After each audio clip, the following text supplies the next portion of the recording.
Welcome to Inside Rice University. My name is Anoosha Moturu, a sophomore cognitive science major here at Rice.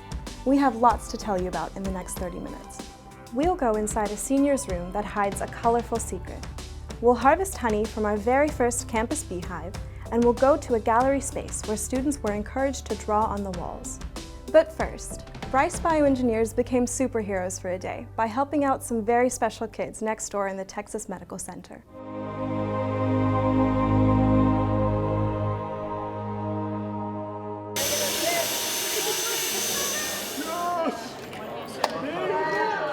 Well, it is a superhero day, isn't it? Give me like a Hulk smash. He's so happy. I've never seen him this happy.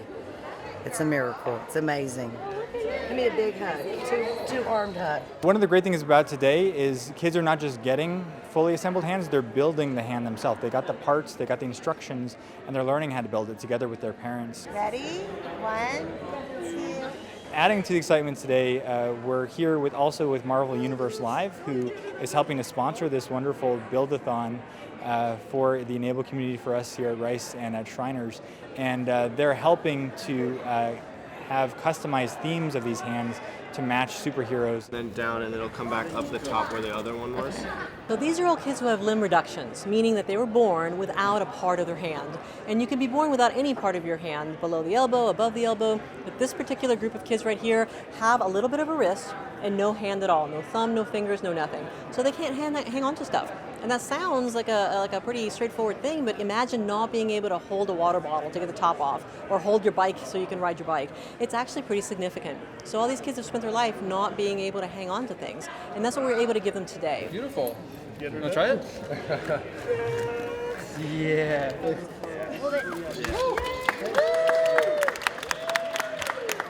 This is one of the first things that people are learning that they could use their plastic 3D printer for. You know, there's almost 200,000 3D printers out there around the world now, and everybody's buying the technology, but they're kind of wondering, what should I be printing with these?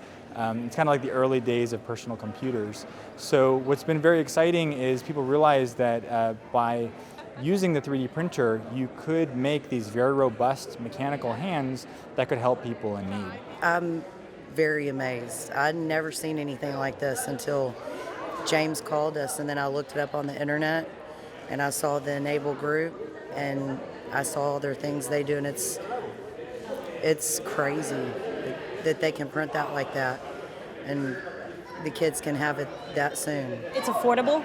Number one, the whole hand is less than $50 to make. See what you got. Look at that! Look at your new hand. Nice, dude. He's 6. He's going to grow, and so this is something, under $50 every couple of years. That's absolutely accessible. Where $40,000, not so much. Actually working with patients and seeing them try out the hand for the first time, or like seeing it, the sparkle in their eyes as they're moving it, this like reaffirms I'm doing the right thing here. I think it's going to help him learn to tie his shoes, definitely with riding a bike. He's going to be able to carry his lunch tray, carry a water bottle, basically carry 2 things that we take for granted every day. He's going to be able to use it to carry things. I have no idea. I can't wait for him to get it on to see what all he can do. James Turrell's Twilight Epiphany Skyspace has been lighting up campus for the past 3 years. Recently, Rice composers had the opportunity to debut a new feature at the Skyspace.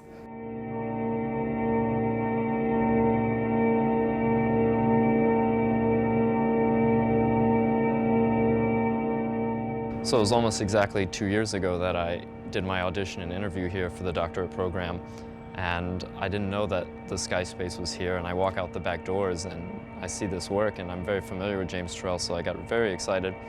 And then the next day, one of the music composition professors told me that there's an embedded sound system that's invisible to the eye, and that the students of the electronic studio would have the opportunity in the future to write music for it. So I was really fortunate to be one of the first students to have that opportunity to create a site-specific work for the Skyspace.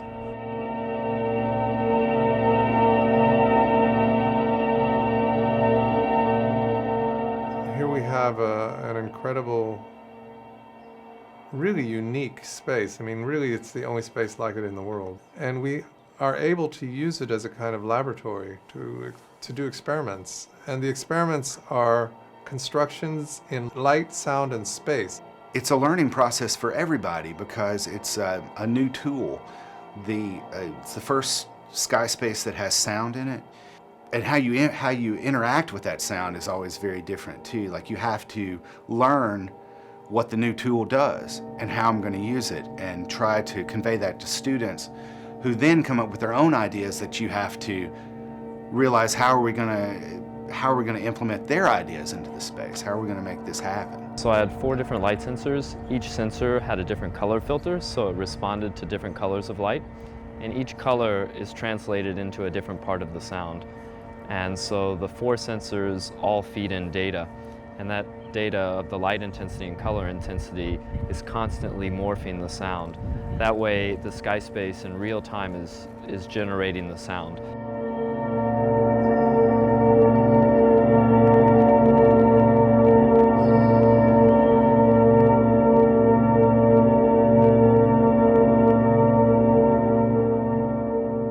It's an incredible opportunity for the students to create very unique site-specific works that could not really be created anywhere else. And this space has so much character and meaning, and what was a great challenge about it is trying to find ways that my sound could actually meld with the aesthetic of James Turrell, rather than just write something for the sky space that just happens to be there, but something that truly is generated and inspired by his work.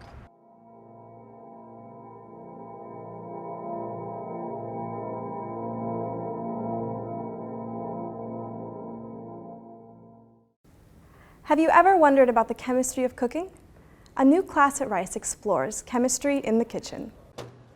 This is 3-month aged plum vinegar, right? This is like really good sour beer. Man, so much science going on there. This class's name is Chem 178, the chemistry of cooking. So therefore, when you were to put broccoli inside the hot oil, what are you doing to the broccoli? And it is an undergraduate elective course for Rice undergraduate students to take to learn about the composition, transformation, and even perception of food. We both really like food.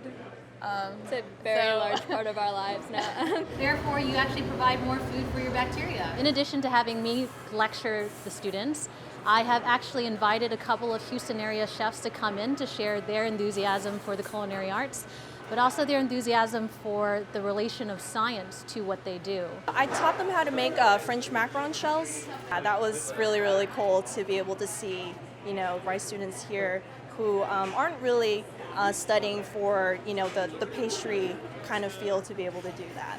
Underbelly, we opened it 2.5 years ago. Tonight we actually have Chef Chris Shepard, chef owner of Underbelly, who is the recent recipient of the James A. Beard Award, to come in to speak to the students about what he does best, which is fermentation. It's almost gelatin-like at the very bottom, and that's actually where the bacteria thrive most.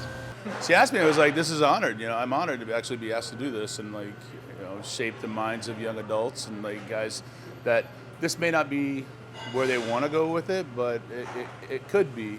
There's so much into it these days with food and chemistry and understanding the knowledge and the learning and why things happen. Why do I need pickling salt, Doc? Calcium, magnesium, aluminum? I don't even know what you said, but yes. I love food, I love cooking, and then, I get to involve chemistry with good tasting foods and figure out, what part of bacteria and stuff like that makes your food taste good, I'm a history major here. I'm thinking about taking biochemistry. I took chemistry last semester with Dr. Tran, and she was just a really great professor. It's been really good. The staff likes doing it. I enjoy doing it because I get to spend time one-on-one with the students, and I've learned a lot myself. I feel like, I'm a student in class, I'm going to apply it to whenever I cook for my girlfriend. All your life, you've been told not to draw on the walls. More than 150 people were encouraged to break that rule here at the Rice Media Center.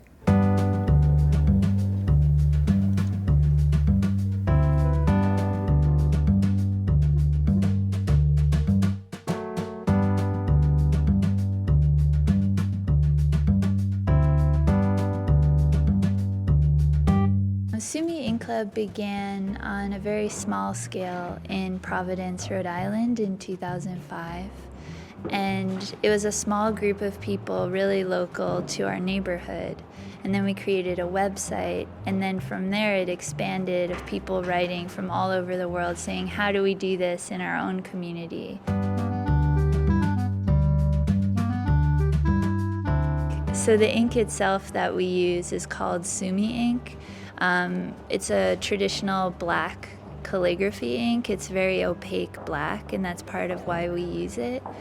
The ideal SUMI ink club drawing is a mix of both experienced and non-experienced drawers, all ages, different backgrounds, different styles, all blending together to make one unified drawing. They basically gave everybody the same set of rules every time they came in, which was just play fair, leave space for other people, and change it up. They encourage you to move different spaces. They have different things you can do. They have panels to draw on, walls to draw on, and the windows to draw on. And from what it seems like everything was fair game, anything from doodles to full-on illustrations. The only thing they didn't let you do was write words or names. It was very sort of like anonymous.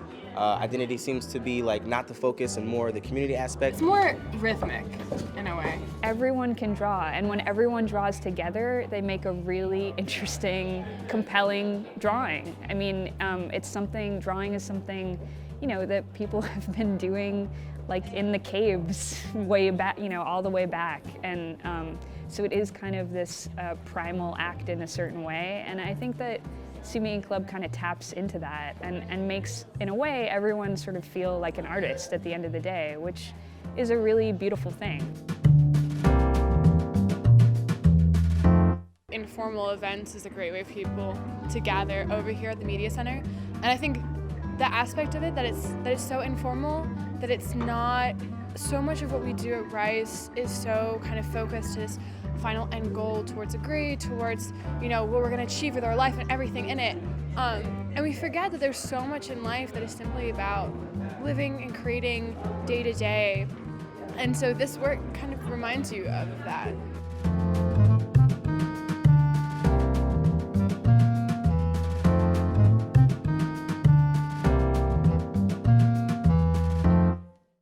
The Rice campus has played host to many types of wildlife.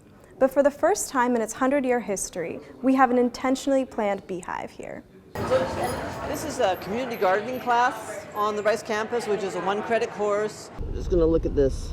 Whoa. Nancy Rowe and I, the other Nancy, decided to do a beehive. And so we went through all the hoops and as part of the class, because bees are super important for pollinating. Well, look at, they've put a bunch of honey on here. So we set up this beehive about 1.5 years ago with the class at that time. The kids painted it and put it together and everything. It's filled, but it's not, they're still filling it. And we've been monitoring them ever since. And this fall, it was obvious that they were just, you know, bursting out of the seams, and the supers that we put on the boxes on the top to collect honey were full. So we thought, wow, the students would love to see the whole process of how to harvest honey, so that's what we're doing. You see the frames there?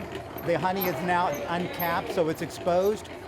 One side at a time, the centrifugal force will pull the honey out into the bin. I'm taking the class because actually back home my parents have a garden and stuff, but I don't feel like I know too much about the science behind gardening or like procedures. But in this class, we get to go over all technical stuff, such as how to make compost, and then other stuff like beekeeping and honey extraction.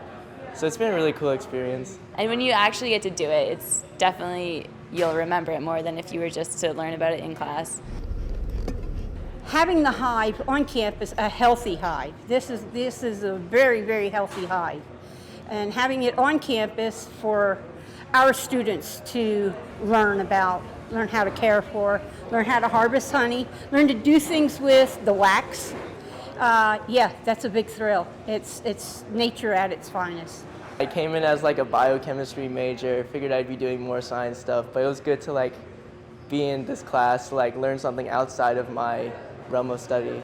At the forefront of education stands a small school with a big story.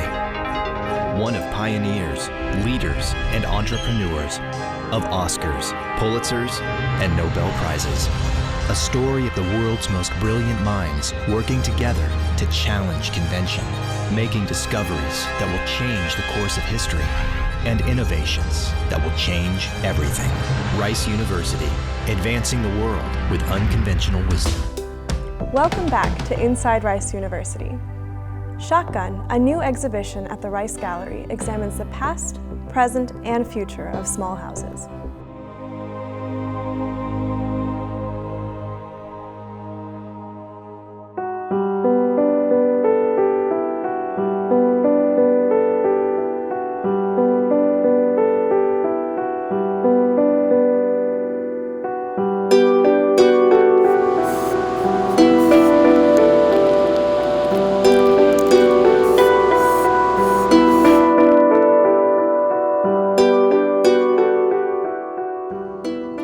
Shotgun is an interesting project because it presents people with something that is very familiar to them, but it presents it in a way that is just unfamiliar enough that it poses questions about how we live, how we build our houses, how we live in our houses, what is the relationship between the interior and the exterior, what is the relationship between the objects that we own and the houses where we live.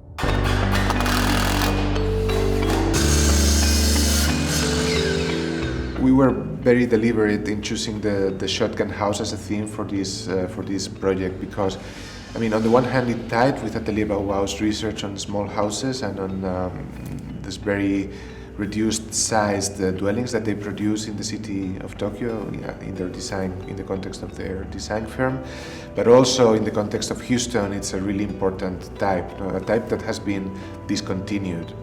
Basically, it had late 19th century, early 20th century. It was very important. It was very prevalent across some of the wards in Houston, and then it was completely sort of discontinued. I'm sure a lot of people have absolutely no idea what a shotgun house is. A lot of my friends, when I have been telling them, yeah, I'm working on this gallery installation, and we're building, we're doing research about shotgun houses, and they're just like, a what? Jesus, the professor of the course, Mr. Vassallo, he got a grant for a project that he put together called Learning from Houston, and got Atelier Bauhaus from Japan, architecture firm, that has garnered a lot of respect, doing within the same vein of these sort of learning from vernacular architecture, projects that happen around the city through spontaneous design as opposed to more bottom-up than top-down. And that collaboration became a course this semester, and the first day of classes, the first day of class for this course was standing room only. Everybody wanted to do it. They knew that it was going to be a lot of fun. But I don't want you to lose the sense of awe. Yes. We did probably a dozen different iterations or more, variations of every kind on the gallery, how we could build a shotgun house display, or a shotgun house to display our work. And we built a model of the gallery itself at scale, plugged in a bunch of volume models, thought about how we were going to make everything work so that not only were you educated, but you were also inspired that the shotgun house could actually be something new. I love, building things and putting things together, and so, I knew that it was going to be a little difficult to get 5 to meet in the center. This one, the structure is just so beautiful and interesting and unusual that, easily I could see it carrying on being, becoming something else. We realized the shotgun house had a lot of different stories that we wanted to tell. So the asterisk shape allowed us to think about how the architecture could construct not just the house, but how the architecture could construct the stories that we wanted to tell about the shotgun house. So each arm of the shotgun house that we're constructing in the star shape, that allows a unique portion of our research to go in there.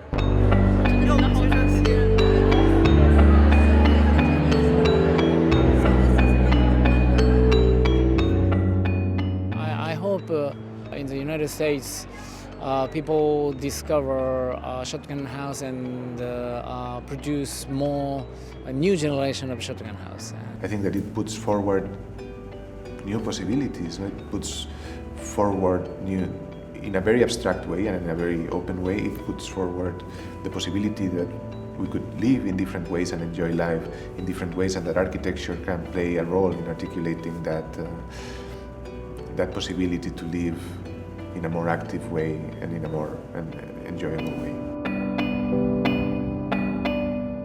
75 middle and high school students got to experience Rice engineering firsthand.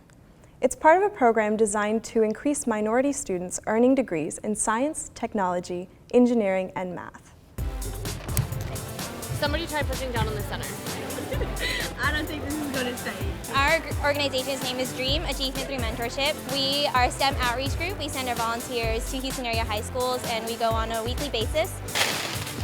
When we're there, we mentor the group of high school students through a semester-long engineering design process. So today is Dream Day. They're here. They're testing their designs in the gym. We do this once a semester. Like this, they get to play with Kinects, they get to build bridges, they get to have fun with it, and then they get to design and test it, which are not things you normally get to do in a high school class, but are very hands-on engineering related. And so the goal is to take that to them and encourage them that STEM fields are fun to go into.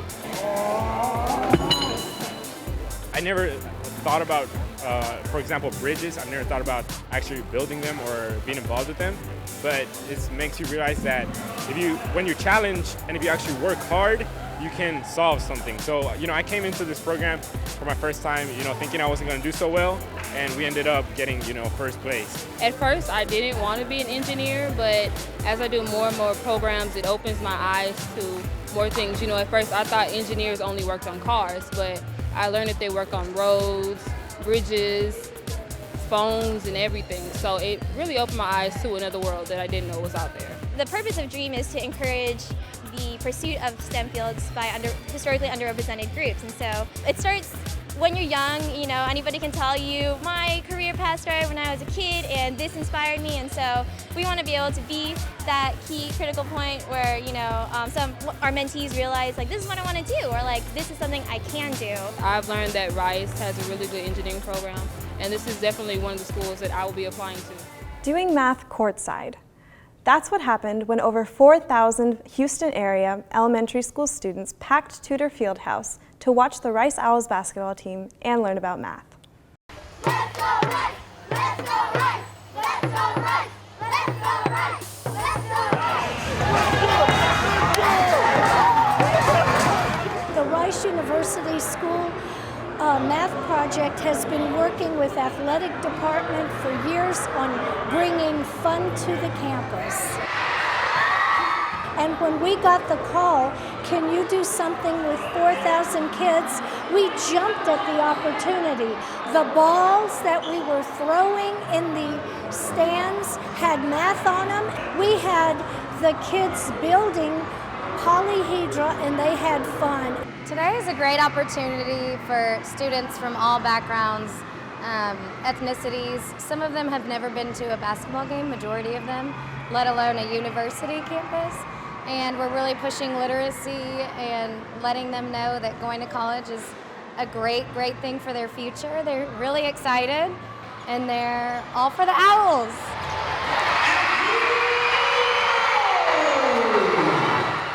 We're thinking about how big the school was and how pretty and nice it was outside and whenever we were coming to the school.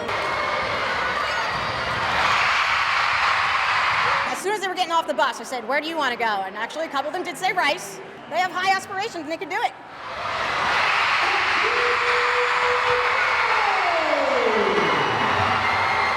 Who knew concrete could be permeable, filtering rain into the soil instead of our lakes and streams?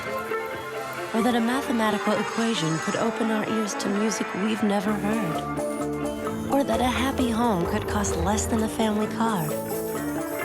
Who knew we could build an elevator to space?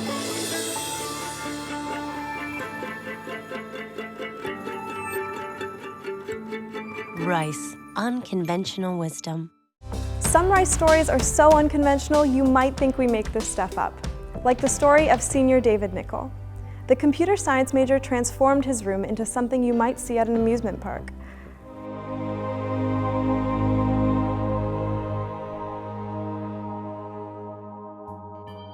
The first thing is always you have to read the rules. 7 rules are pretty important, and so I'm actually going to make you follow these rules right now.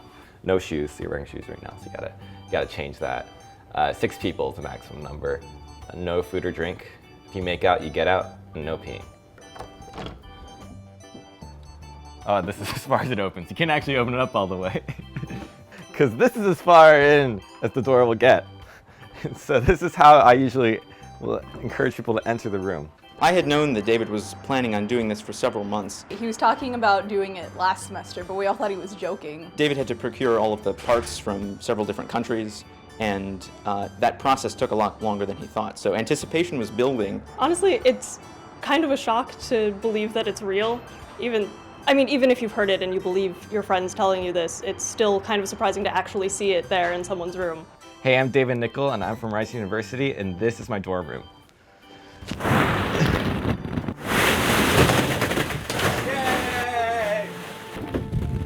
I read a comic one time where someone did it, and I was like, that's a good idea, and you could totally do things that are in comic books.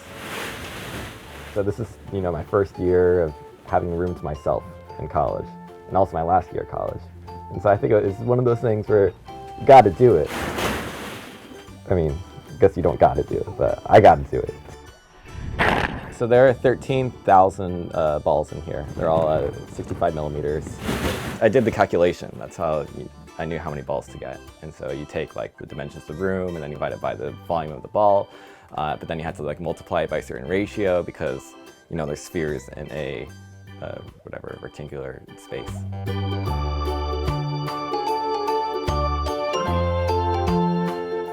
A lot of people ask, why would you do that? But then I think the mentality of Rice is yeah, you should totally do that. That sounds amazing.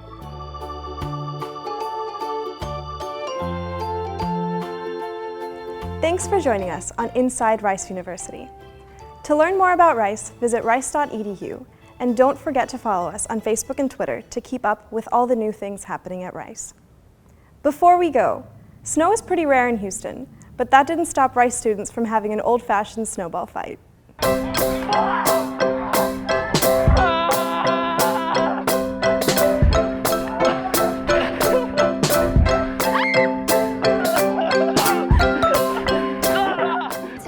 Day of classes, so to celebrate, we brought in a lot of snow since it never snows in Texas, and we're just celebrating the last day of classes and trying to have fun before finals.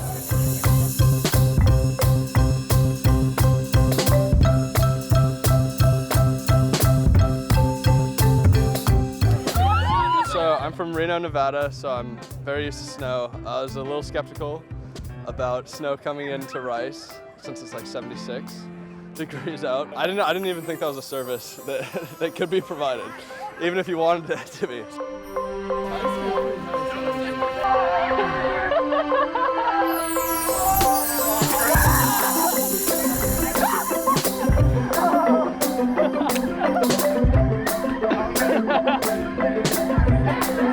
No one's safe from me! Well, I'm from Sarasota, Florida, so technically, I've never really seen snow, and I don't know if this is the real thing, but it's as close as I've gotten.